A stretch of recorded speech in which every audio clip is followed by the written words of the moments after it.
The Woodbury County Law Enforcement Center has failed its latest boiler inspection, and that has left the facility without a necessary certificate for the boiler systems for that multi-million-dollar facility housing the county's jail. Kenny Schmitz, the director of building services, told members of the Law Enforcement Center Authority Board that the county's insurer recently did the annual boiler and water heater inspection at the LEC.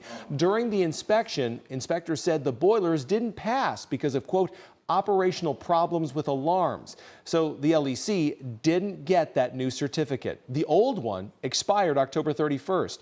Now the county has a 30-day period to respond with its efforts to fix the issues.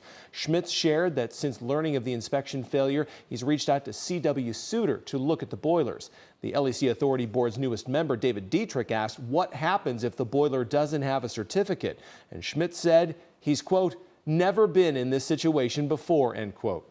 It's not a good situation to be in the event of any type of an emergency or failure. I'm going to do my best to hopefully provide any information that might satisfy them, because this does leave the authority open for some possible problems. Schmitz reiterated he's never been in this situation before, so when asked what happens if they don't respond within that 30-day period, Schmitz said he doesn't know what will happen.